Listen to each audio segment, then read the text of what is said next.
At least 30 bodies have been recovered after a migrant ship capsized in Maltese waters in the Mediterranean. Over 200 people were rescued by Italian and Maltese naval vessels. The migrant ship was spotted in trouble yesterday by a Maltese military aircraft 70 miles south of the Italian island of Lampedusa. It was the second incident that day. Coast Guards rescued around 500 people travelling in boats off the coast of Sicily. We're coming less than a fortnight after more than 300 people died in a similar tragedy.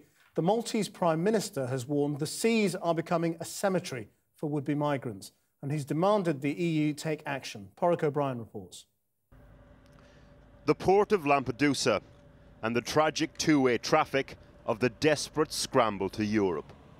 One boat arrives and winches a body onto the dock, one of at least 30 recovered after a boat capsized yesterday.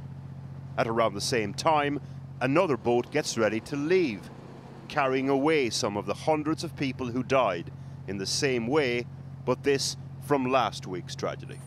Yesterday, a vessel carrying more than 200 migrants got into trouble just before sunset. The boat was carrying Syrians and Palestinians. In the confusion of the rescue attempt, hard to make out detail. Toddlers lifted onto deck. On board the rescue vessel, a father holds his child tight. On land, another carries his son down the gangway, then tries to hold it together on the bus to the reception centre. Today, the Maltese Prime Minister said the Mediterranean was becoming a cemetery and that the European input had amounted to just empty talk.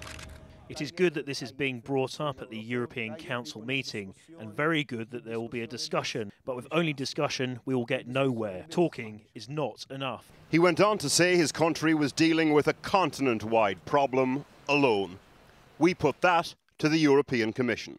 Why do you think Malta feels abandoned by Europe? Well, it's clear that in the aftermath of such a tragedy,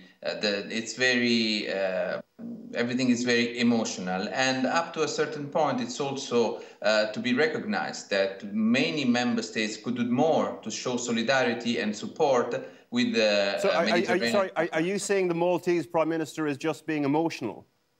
No, I'm saying that there is a lack of solidarity between member states, and this is absolutely a point of view that we share. But at the same time, we have to be clear on the fact that support and solidarity is shown on the basis of what is requested by member states.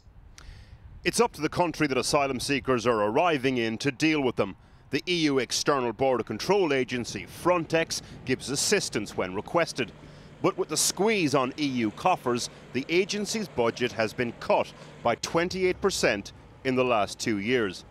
These tragedies have now forced this issue onto the agenda at the next European Council meeting of leaders at the end of the month in Brussels. The politics of this, of course, won't mean much to the families just happy to be alive after yesterday's tragedy. It will mean nothing at all to the children who lost their lives in last week's one. Unidentified, just numbers, leaving for Sicily and a grave on Italian soil without a name.